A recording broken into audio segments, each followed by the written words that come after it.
DPPs module in सब का आपका बैकलॉग काउंट नहीं होता है। जेई मेंस 1 से पहले ये आपका नहीं काउंट होता है। आपने क्लास अटेंड करी है और क्लास के क्वेश्चन सॉल्व किए हैं, आप तैयार हैं, ठीक है। क्योंकि जेई मेंस 1 से पहले इतना टाइम नहीं होता कि आप सारी डीपीपी से लगा पाए, कुछ ना कुछ तो छूटेगा, तो फिर आप हमेशा स्ट्रेस में रहोगे, यार बैकलॉग तो मेरा बना हुआ है, मेरे से तो सवाल हुए नहीं, वो सारी चीजें छूटेंगी। लेकिन यस, जेई मेंस 2 से पहले आपकी सारी डीपीपी कंप्लीट हो जानी चाहिए, आपके मॉड्यूल के सवाल एक्सरसाइज 1 एंड एक्सरसाइज 2 आपके कंप्लीट हो जाने चाहिए, और सॉल्व एग्जांपल अगर आप कर पाए तो अच्छी बात है, और आपके नोट्स कंप्लीट हो जाने चाहिए विद पीवाईक्यूज। तो ये आपका सेकंड शिफ्ट के लिए रहता है। हाँ भाई, आप सभी लोगों को मैं बता दूं, कई बच्चे ना घबराते हैं, ठीक है। जेई मेंस 1 से पहले हमें क्या चाहिए? अगर मैं फर्स्ट अटेम्प्ट की अगर मैं बात करूं तो जेई मेंस 1 से पहले आपके नोट्स कंप्लीट होने चाहिए। नोट्स कंप्लीट कहने का मतलब ये नहीं होता सर हमने रीड कर रखा है, नोट्स के क्वेश्चंस, ठीक है, आपने सेल्फ ट्राई करे हो, ठीक है, सेल्फ एक बार आप सभी लोगों ने ट्राई करे हो। आपके पीवाईक्यूज हमारे पास लास्ट 5 इयर्स के एटलीस्ट हो जाने चाहिए, ठीक है, और आपका रिवीजन हो जाना चाहिए। इसमें क्या क्या चीजें छूट जाती हैं मैं आपको पहले बता रहा हूं, देखो अब बार बार नहीं बताएंगे इस चीज को, कई बच्चे सोचते हैं कि यार हमारे से तो सवाल नहीं हो रहे। अभी आपके लिए ये मस्ट है, ये वाला पार्ट आपका मस्ट है, ठीक है, ये तो आपका होना ही होना चाहिए। इसमें आपकी थोड़ी सी रिलैक्सेशन है। रिलैक्सेशन क्या है? अगर मान लो कि आपकी कुछ डीपीपीस, फ्यू डीपीपीस हमारे पास नहीं हुई है, ठीक है, सर मॉड्यूल के क्वेश्चन अभी पूरे नहीं लगाए हैं, ठीक है, सर हमने एडवांस के क्वेश्चंस के पीवाईक्यूज अभी ट्राई नहीं किए हैं, इसमें आपको अभी भी रिलैक्सेशन मिल जाएगा। और हमारे पास सर जेई मेंस के हमारे पास लास्ट 15 इयर्स, अगर हम लोग बोले लास्ट 15 इयर्स के पीवाईक्यूज अभी नहीं लगाए, तो अगर आप इस वाली कंडीशन में है कि सर मेरे से ये सारी चीजें छूटी हैं, तो भी चलेगा, क्योंकि ये सभी की छूटने वाली है। इतना टाइम नहीं है कि आप सारे एडवांस के पीवाईक्यू लगा ले, 15 साल पुराने जेईई मेंस के सवाल लगा ले, मॉड्यूल के सवाल लगा ले, और आपके डीपीपीज भी कंप्लीट हो। बहुत ही कम बच्चे ऐसे होंगे जो इसको भी करते हुए जा रहे होंगे। लेकिन यस, अगर आप इसमें 20 to 30% का भी कोशिश कर रहे हैं, ठीक है, 20 to 30% की मॉड्यूल के सर कुछ क्वेश्चंस लगाए थे, कुछ छूट गए, सर मैंने कुछ पीवाईक्यूज 5 साल से पहले के लगाए, 2010 के लगाए, 2009 के लगाए, मतलब और पुराने सालों के लगाए हैं, लेकिन हर चैप्टर के सारे सवाल नहीं लगा पाया, कोई दिक्कत नहीं। ये हमारे पास बेस्ट सिनेरियो रहेगा कि आपने ये वाली चीज पूरी कर ली और इसमें भी थोड़ा बहुत हाथ रख लिया है। क्लियर? यस। अब एक बच्चा कह रहा है sir but how to get good rank in advance. बेटा वही तरीका बता रहा हूं, समझने वाले को ही तो समझ आएगा ना बेटा, ठीक है। आप लोगों को लगता है एक ही बारी में जेईई मेंस 1 तक ही मैं एडवांस के लिए तैयार हो जाऊंगा, ऐसा नहीं होता है यार। हाइपोथेटिकल बातें मेरे साथ मत किया करो, ठीक है, कि जेईई मेंस 1 खत्म होगा तो मैं एडवांस के लिए तैयार हूं, उसके बाद मैं पढ़ाई नहीं भी करूंगा तो भी एडवांस हो जाएगा मेरा, ये पागलों वाली हरकत मत किया करो, ठीक है।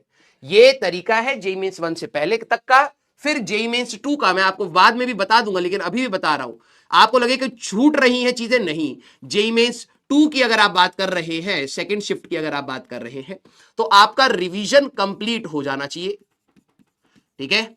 आपके पीवाईक्यूज जेईई मेंस के, ध्यान सुनना, जेईई मेंस के आपके लास्ट 15 इयर्स के आपके कंप्लीट हो जानी चाहिए, हर सब्जेक्ट में, हर उसके डीपीपीज आपकी कंप्लीट हो जानी चाहिए। आपकी exercise 1 and exercise 2 of module, ये जेईई मेंस और जेईई मेंस के कठिन सवाल कराने के लिए आपके लिए मोर देन सफिशिएंट है। ये आप कंप्लीट करके ही बैठे तो ज्यादा बेटर है। एडिशनल सर आप क्या कर सकते हैं इसमें, अगर हमारे पास टाइम है तो अब आप अपने एडवांस के पीवाईक्यूज लास्ट 5 इयर्स के ट्राई करेंगे, और ठीक है, और कुछ नहीं करना है, बस इसमें यही होता है हमारे पास। आफ्टर जेईई मेंस 2 कई बच्चे ना इतना मतलब मेसअप कर देते हैं सारी चीजों को, बस हाइपोथेटिकल उसमें, ठीक है। आफ्टर जेईई मेंस 2 जब आप एडवांस की तैयारी कर रहे हैं तो आपके क्लास के नोट से एडवांस के सवाल, टफ क्वेश्चंस जो भी कराए गए हैं उनको आप सेल्फ ट्राई करेंगे, ठीक है। फिर उसके बाद आपकी exercise 3 and exercise 4 of module try करें, ठीक है, मॉड्यूल आप यहां पर ट्राई करेंगे, उसमें कठिन सवाल आपको मिलेंगे। फिर हमारे पास पीवाईक्यूज लास्ट 15 इयर्स, और उसके साथ में अगर जो भी टीचर आपको एडिशनल टॉपिक्स करा रहे हैं, ठीक है, एडिशनल क्वेश्चंस प्लस टॉपिक्स जो भी आपके एडिशनल एडवांस से रिलेटेड है, उनको स्टडी एंड प्रैक्टिस, ये होती है बेटा। अब कोई बच्चे ना, मेरे को पता है अभी हवाबाजी में रहेंगे, सर ऐसे मेरी एडवांस की तैयारी हो जाएगी। बेटा तू अपनी स्ट्रेटेजी बना ले, ठीक है, तू अपनी बना, मैं तेरे को मदद नहीं कर पाऊंगा, ठीक है। मैं उन्हीं को मदद कर पाऊंगा जिनके पास थोड़ा सा बेसिक सेंस होगा चीजों को समझने के लिए। तो अभी हमारे पास 53% या अगर आप देखें तो 54% के आसपास हमारे बच्चे विदाउट बैकलॉग है। Very good, and this is a very good sign. और 46% के आसपास हमारे पास विद बैकलॉग है, ठीक है। अब जरा ध्यान से सुनिएगा, सर पीवाईक्यू का टाइम नहीं मिला। अबे कितना रोते हो बे, चैट ही बंद कर देते हैं। तुम्हें ये सब चीजें ना बताने की दिक्कत ही है, तुम ना अंधेरे में ही लड़ो, ठीक है। जब तुम्हें कोई समझाता है तो तुम अपना समझने वालों में से हो नहीं। चलिए, समझदार जितने भी होंगे उनको शायद समझ आ गया होगा मैंने क्या बोलना चाहा है, ठीक है। चलिए आप लोग रोइए, आराम से बैठ के, चैट रोक दिया है, अब फोकस करके रोइए, ठीक है। भाई देखो, तुम में से ना बहुत सारे बच्चे बहुत रोंदड़ू हैं, बहुत रोंदड़ू हैं। तेरे पास टाइम है, एक तो तू टाइम वेस्ट कर रहा, और जितना तेरे पास टाइम है तो उसमें नहीं कर सकता सारी चीजें, गधे इंसान। हर टीचर इतना होमवर्क देगा ना तो मर जाएगा तू। नहीं होती है चीजें, चीजें छूटती हैं, दिस इज नॉर्मल। रोने वाले यार, इनको क्या ही कोई समझा सकता है, छोड़िए। चलिए अब जरा यहां पर हम लोग बात करेंगे केटीजी एंड थर्मोडायनेमिक्स की। ये एक अच्छा साइन है बेटा कि हमारे पास, अब देखो मैं बता रहा हूं आगे जो अभी कहेंगे ना, सर हमारा एडवांस का कैसे होगा, सर मेरे से सवाल नहीं हो, यही तरीका है भाई। मैं कितनी बार बोल चुका हूं, तू पहली बार तैयारी करेगा तो सवाल नहीं बनेंगे, लेकिन तू करता रहेगा तो ही सवाल बनेंगे, यही एक तरीका है, ठीक है। ये रेशियो बेटा आगे गिरेगा, यहां पर जाएंगे बच्चे बैकलॉग के साथ, ठीक है। और तुम देख सकते हो कि जैसे जैसे एग्जाम पास आता है तो कंपटीशन कैसे बिहेव कर रहा है, कंपटीशन इसमें से भी कुछ बच्चे इधर जाएंगे, वो मोटिवेटेड बच्चे होंगे, और जो फर्जी बच्चे होंगे वो इधर से इधर भी गिरेंगे, ये दोनों साइड से चलता रहेगा। लेकिन ओवरऑल ये वाला हमारे पास विद बैकलॉग वाला रेशियो ओवरऑल बढ़ता चला जाएगा एग्जाम से पहले। तो मैंने आपको जो चीजें बोली हैं, जिनको समझ है बेटा, अपने आप को स्ट्रेस फ्री रख के जितना आप पढ़ सकते हैं उतना पढ़िए, चीजें छूटेंगी। आपको लग रहा होगा कि यार पता नहीं मेरी रैंक आएगी या नहीं आएगी, चुपचाप पढ़ ले बेटा, ज्यादा ज्ञानी मत बन, और ज्यादा ये चीजों को मत सोच, ड्रे ड्रीमिंग मत कर कि ये कॉलेज मिलेगा तो वो क्या होगा। तू 1 साल कर चुका है ये सारी चीजें, तेरे अंदर आज जितनी भी कमियां हैं जिसकी वजह से तू परेशान है, तू 1 साल उससे भुगत चुका है और तू फिर भी वही कर रहा है, फिर भी वही कर रहा है, ठीक है। तो मैं तेरे को बोलूंगा कि थोड़ा सा रोक ले अपने आप को, अपने आप को रोक ले, दुनिया तो छोड़, अपने आप को रोक ले कि भाई सर ने बोला है चुपचाप पढ़ाई करने के लिए, चुपचाप पढ़ाई करेंगे, नहीं होंगे सवाल समझने की कोशिश करेंगे, फिर आगे बढ़ेंगे।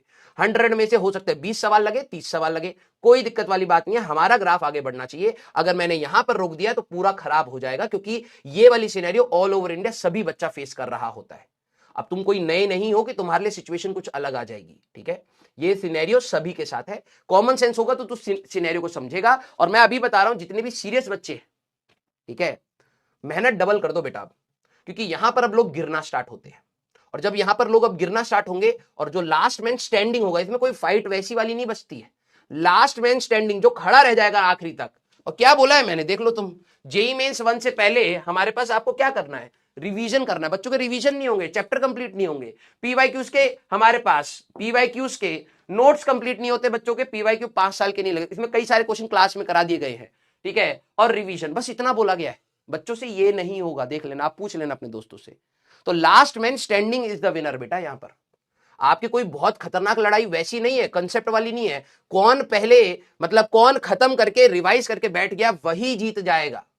अब आपकी लड़ाई अगर अलग हो, आप नहीं तो सर मैं तो सीधे एडवांस के लिए बना हूं, तो भाई ठीक है भाई, तू एडवांस के लिए कर क्वेश्चन, फिर कोई दिक्कत वाली बात नहीं है। एडवांस के क्वेश्चन हम क्लास में भी करा रहे हैं, तो उसी पर ध्यान दे। अगर जेईई मेंस में गिरा कहीं इधर उधर और एडवांस में अच्छी रैंक नहीं आई तो दोनों जगह से लात खाएगा। फिर समझ मेरी बात, मैं हर बार बच्चे को कहता हूं कि आपके पास अभी समय है, एक सेफ्टी नेट लेके चलिए। आपके पास जेईई मेंस है, सर मेरा तो टारगेट जेईई एडवांस का था ना, ठीक है भाई, मैं मना थोड़ा ना कर रहा हूं कि जेईई एडवांस मत कर, लाइक पर 99% जेईई मेंस में कर ले, फिर उसके बाद एडवांस। इसको एक्सक्यूज के बहाने क्यों छोड़ रहा है भाई। मान ले जेईई एडवांस वाले दिन तेरी तबियत खराब होगी, 7000 रैंक आ गई, क्या मिलेगा फिर तेरे को बता। जेईई मेंस यहां पर खराब हो गया, ना एनआईटी मिल रहा है ना आईआईटी मिल रहा है, कंफ्यूज होकर बैठे रहना। एटलीस्ट आप अपने जेईई मेंस को अपने हाथ में रख के चलिए। सबसे पहला प्रायोरिटी आपका जेईई मेंस है। एक बार अगर आपका फर्स्ट अटेम्प्ट में जेईई मेंस अच्छी परसेंटाइल आ गई, एक एनआईटी का कॉलेज ब्रांच आ गई, आपके पास 3-4 महीने फुल फ्लेजिड रहेंगे एडवांस के। अब करके देख लेना, इसमें से कुछ बच्चे जो समझदार होंगे वो इस चीज को पकड़ लेंगे और वो आगे बढ़ भी जाएंगे, ठीक है। और जो बाकी है, जो जिनको सिर्फ एक्सक्यूज बनाना है, वो सिर्फ बैठे रहेंगे, ठीक है। बनाइए बेटा, हर साल हमें कई सारे बच्चे मिलते हैं तो इसी प्रकार के एक्सक्यूज बनाते हुए मिलते हैं, ठीक है। क्लियर बेटा, अपनी मेहनत को डबल करिए यहां से, ठीक है।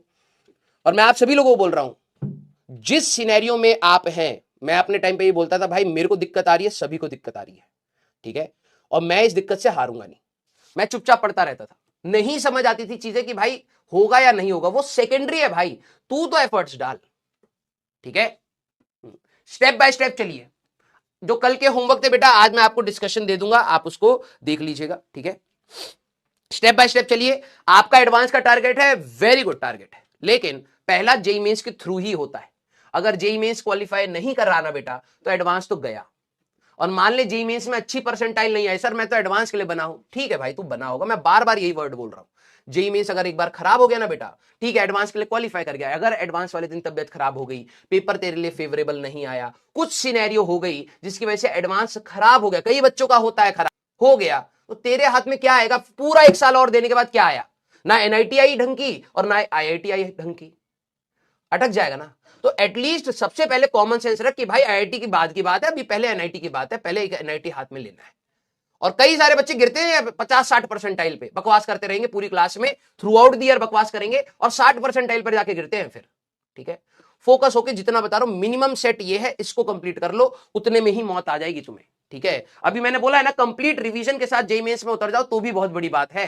कंप्लीट रिवीजन फुल सिलेबस का बहुत बड़ी बात होगी तुम्हारे लिए। आधे से ज्यादा बच्चे नहीं कर पाएंगे, अभी 50% तो बैकलॉग लेके बैठे हैं, और अभी तो 4-4 क्लासेस चढ़ेंगे और फिर टॉपिक्स भी ऐसे आएंगे, कहां से कवर करोगे फिर तुम? अगर आपने मेहनत डबल नहीं करी यहां पर, तो फिर गए बेटा, फिर आप जेईई मेंस 2 का बहाना बनाने स्टार्ट हो जाओगे। जेईई मेंस 1 तक मेरा हो नहीं पाया था तो जेईई मेंस 2 टारगेट करूंगा। अबे क्यों करेगा? जेईई मेंस 1 तक टाइम है और अपना थोड़ा सा और मेहनत बढ़ा करा जा सकता है, ठीक है। तो बेटा ये रोने वाली है ना एटीट्यूड हमारे सामने मत रखा करो। मुझे बहुत ज्यादा इरिटेशन होती है उन बच्चों से जो मेहनत की जगह पर रोने पर ज्यादा प्रेफर करते हैं, ठीक है। आइए, टारगेट मैंने आपको बता दिया, अब आप सॉर्ट आउट करें कि जेईई मेंस 1 से पहले फुल सिलेबस आप कैसे करेंगे, ठीक है। सर मेरे से फुल सिलेबस नहीं हुआ, 1-2 चैप्टर छूट गए, मैंने पहले भी बताया छूट सकते हैं, लेकिन टारगेट तेरा फुल सिलेबस कवर करने का ही होना चाहिए, समझ रहा है। छूट जाए उसका लोड नहीं, लेकिन तू तो अपनी मेहनत पूरी की रख। क्लियर? हाँ।